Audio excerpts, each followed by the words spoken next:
and pray. அரசனுக்கு தெரியாமல் தன்னுடைய ஆசனத்திலேயே அமர்ந்த வண்ணம் தானியேல் ஜெபித்திருக்கலாம்.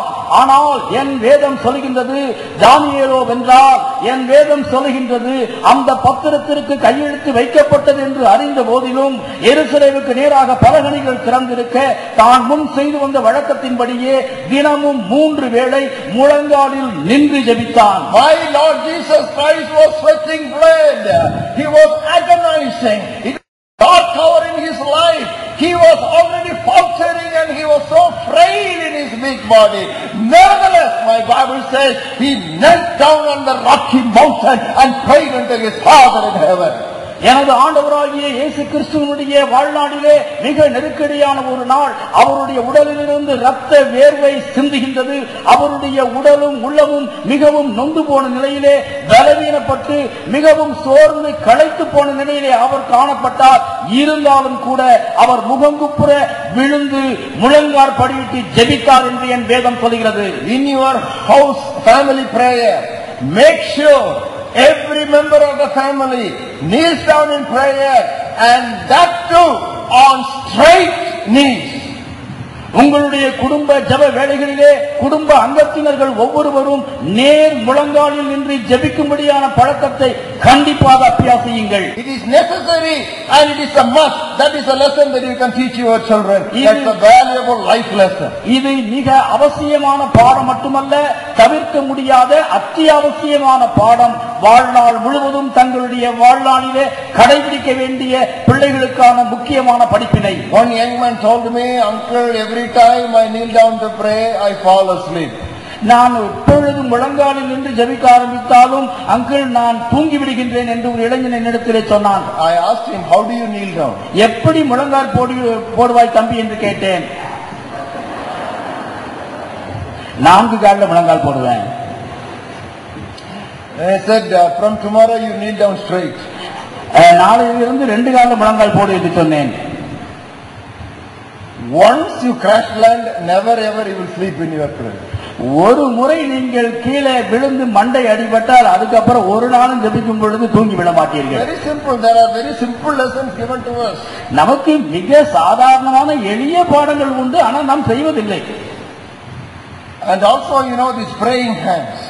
இந்த ஜெபிக்கும் கரங்களையும் கூட நீங்கள் கவனிக்க வேண்டும். So beautiful praying hands. மிக அருமையான ஜெபிக்கும் கரங்கள். While you are on your knees straight, teach your children to fold their hands before God and bow before Him in reverence. This posture is very important. முழங்காலில் நேராக நிற்கும் பொழுது கரங்களை கூப்பி தலைகளை கவிழ்ந்து நிற்க உங்களுடைய பிள்ளைகளுக்கு கற்றுக் கொடுங்கள்.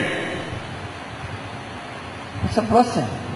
இந்த பாவனை மிக முக்கியமானது, ஆசீர்வாதமானது. It tells you that you are reverential before God. தேவனுக்கு முன்பாக பயபக்தியோடு இருக்கின்றீர்கள் என்பதை அது எடுத்து உணர்த்துகிறது. We say every knee shall bow. How will non-Christians' knees bow before Christians bow their knees, bend their knees? கால்கள் யாவும் உடங்கும் என்று ஓங்கி அடித்து நாம் பேசுகின்றோம். கிறிஸ்தவர்களே ஆண்டவருக்கு முன்னதாக முழங்காலிடம் மறுக்கும் பொழுது கிறிஸ்தவர் அல்லாதவருடைய முழங்கால்கள் எப்படி அவருக்கு முன்னதாக முடங்கும்? Don't say no, only heart is important. இருதயம் தான் பிரதர் முக்கியம் என்று வியாக்கியானம் பேசாதீர்கள். Then what about the next words? Every tongue shall confess that Christ is Lord. So that also what are you going to spiritualize?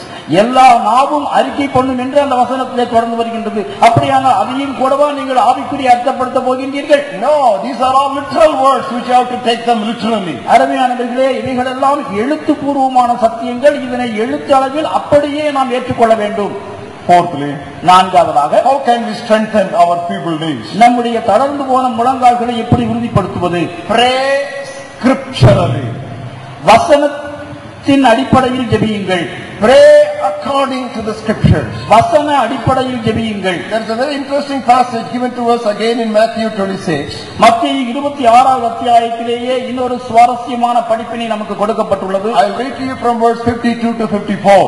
22 முதல் 52 to 54. 52 முதல் 54 வசனங்களிலே அதை வாசிக்கின்றேன். This is immediately after Peter cut off the ear blade of that high priest servant. பிரதான ஆசாரியனுடைய வேலைக்காரனை காதர பேதுரு வெட்டினதை தொடர்ந்து இந்த வார்த்தைகள் சொல்லப்படுகின்றன. Jesus said to Peter, அப்பொழுது இயேசு பேதுருவை நோக்கி, put your sword in its place, for all who take the sword will perish by the sword. உன் பட்டயத்தை திரும்ப அதன் உரையிலே போடு, பட்டயத்தை எடுக்கிற யாவரும் பட்டயத்தால் மடிந்து போவார்கள். Do you think that I cannot now pray to my Father and He will provide me with more than 12 battalions of angels? நான் இப்பொழுது என் பிதாவை வேண்டிக் கொண்டால் அவர் 12 லேகியோனுக்கு அதிகமான தூதரை என்னிடத்தில் அனுப்ப மாட்டார் என்று நினைக்கிறாயோ? How then could the scriptures be fulfilled that it must happen thus? அப்படி செய்வேனானால் இவ்விதமாய் சம்பவிக்க வேண்டும் என்கிற வேத வாக்கியங்கள் எப்படி நிறைவேறும்?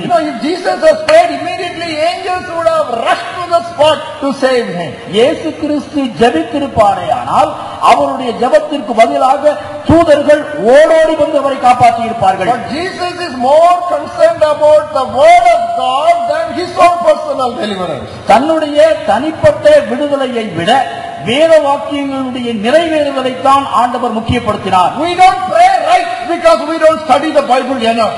நாம் வேதத்தை சரியான விதத்திலே படிக்காததினாலே சரியான விதத்திலே நாம் ஜெபிப்பதில்லை. The word of God is the will of God. தேவனுடைய வார்த்தையே தேவனுடைய சித்தம். Only if we ask anything according to the will of God, according to the word of God, we can know that He hears us, and then we will have the petition that we have asked of Him. தேவனுடைய சித்தத்தின்படியும் தேவனுடைய வார்த்தையின்படியும் ஏறெடுக்கப்படுகின்ற ஜெபங்களுக்கு மட்டும்தான் தேவனிடத்திலிருந்து பதில்கள் கிடைக்கின்றன. We sometimes think if we ask anything in the name of Christ, immediately like a magic wand, the things will be outpoured on us. ஆண்டவராகிய இயேசுவின் நாமத்தினாலே எவைகளை நீங்கள் கேட்பீர்களோ அவைகளெல்லாம் நடக்கும் என்று ஏதோ மந்திரத்தில் மாங்காய் போல இந்த காரியத்தை நாம் நினைக்கின்றோம். In the name of Christ means as if Christ is asking. இயேசுவின் நாமத்தினாலே என்று சொல்லும் பொழுது இயேசு கேட்கின்ற விதமாக என்று பொருள்பட வேண்டும். As if Christ is asking. கிறிஸ்துவே கேட்பது போல. That's what it means. கிறிஸ்துவே கேட்பது போல என்பதுதான் அதனுடைய பொருள். Will Christ ask for everything? ஆண்டவர் எல்லாவற்றிற்காகவும் ஜெபிப்பாரோ? He did not ask. அவர் அப்படி ஜெபிக்கவில்லை. There are several things he asked and several things he did not ask. He put up with what he did not have. சில காரியங்களுக்காக அவர் ஜெபித்தார், சில காரியங்களுக்காக அவர் ஜெபிக்கவில்லை. So beware of using the name of Christ just for asking all your fancies. உங்களுடைய விருப்பு வெறுப்புகள் எல்லாவற்றையும் கேட்பதற்கு இயேசுவின் நாமத்தை உபயோகிக்கலாம் என்று நினைத்துக் கொள்ளாதிருங்கள். Prayer is not to change God's mind, but prayer is to change our mind to fit into God's will. தேவனுடைய மனதை மாற்றுவதற்காக நாம் ஜெபிக்கவில்லை, மாறாக தேவனுடைய மனதுக்கு ஏற்றவாறு நம்மை மாற்றுவதற்காக நாம் ஜெபிக்கின்றோம். Many times the answer to prayer is delayed because our mind has not yet been tuned into the will of God. தேவனுடைய திருச்சித்தத்திற்கு ஏற்ற விதத்திலே நம்முடைய மனம் இன்னும் வணையப்படாத காரணத்தினால்தானே அநேக நேரங்களிலே ஜெபத்திற்கான பதில் தாமதிக்கின்றது. What did Jesus say?